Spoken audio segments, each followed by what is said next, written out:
Welcome to the Pan-Afro Culture Platform. This forum is dedicated to the promotion and preservation of all aspects of Pan-African culture and our ancestral heritage through the healing power and weapon of music. Into this topic, I'm going to engage you in a discussion on a particular topic in my book, a clarification, if you will. My book called Afrobeat Got Soul. And it's a very, very huge topic. Actually, it's a forefront topic, and that is the creation of Afrobeat. Upon review, I got a couple of pushbacks that only Fela invented Afrobeat. Well, I'm not saying otherwise. What I'm saying is that, yes, I do agree, only Fela created Afrobeat. The term, invented that term, Afrobeat, seeped in Afro consciousness and political activism under the foot pedals of Tony Allen. And then the inspiration of Sandra Isidora. That is a woman who would radicalize Fela when he went to in the United States in 1969 and transform his social political ideology and made him into the path of activism. And from there on, his life changed, the music changed, and there's where Afrobeat in that Fela discipline, that Fela fabric was created. And the beat itself is symmetrically, defined along, interlocking guitars and horns. Okay. Then there's other aspects of cross-pollination that were happening around the same time as Fela created his brand of cross-pollination. Afrobeat is a cross-pollination music. Okay. So in England, well, let's flash back.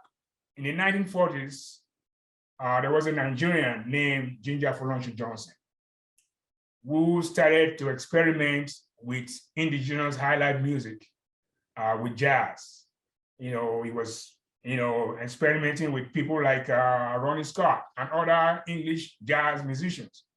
So the concept of cross-pollination was around way before Fela invented his brand of cross-pollination called Afrobeat.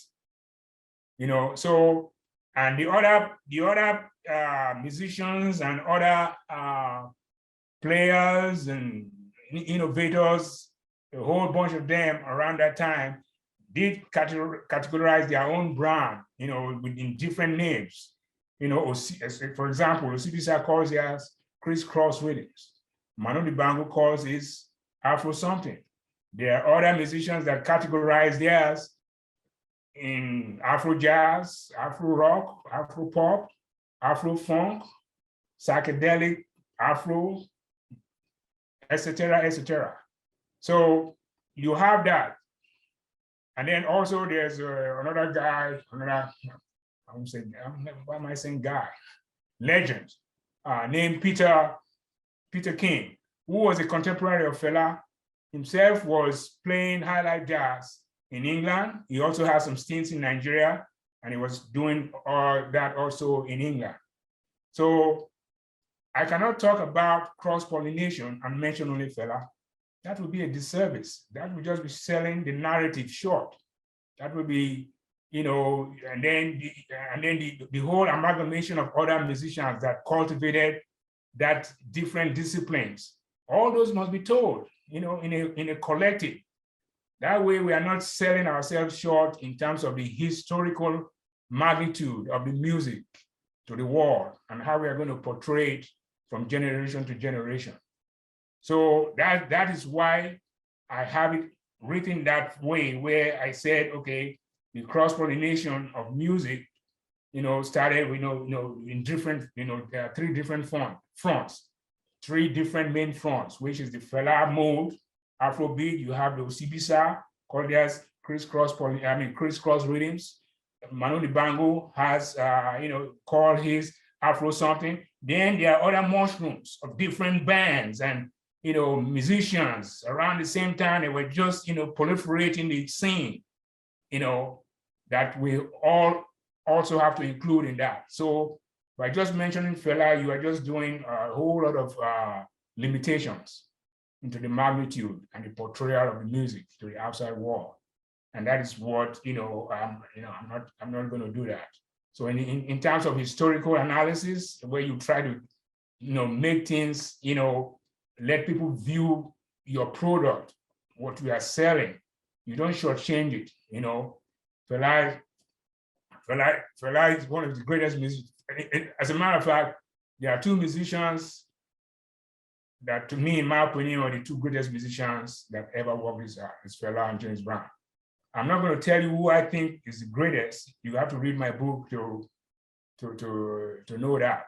But those are the two greatest musicians. And there's just on the planet, I'm just one of the greatest Fela lovers. I've seen Fela perform in more than any musician dead or alive. So Fela did create Afrobeat in that mode, in that fabric of his social political consciousness, Afrobeat. There are other cross-pollination of music that happen around the same time. So I hope this clarifies that point I made when I was discussing the invention of Afrobeat. And also you can check my channel, my website, panafroculture.com. You'll see there where there's a whole lot of other, information into various musicians, the history, the perspective, and how we have to, portray this or present it to the world and bring Afrobeat, and market it in a way where it's just going to be out there. It's getting there, and I'm, in the future segments, I'm going to be talking about different aspects of the classic Afrobeat, and then your today's Afrobeats. So you get a whole picture of what I'm talking about. All right. Thank you very much for listening, and see you next time. Don't forget to subscribe to my channel, hit the like button and the notification bell, so anytime I release a new video, you'll be notified. Thank you.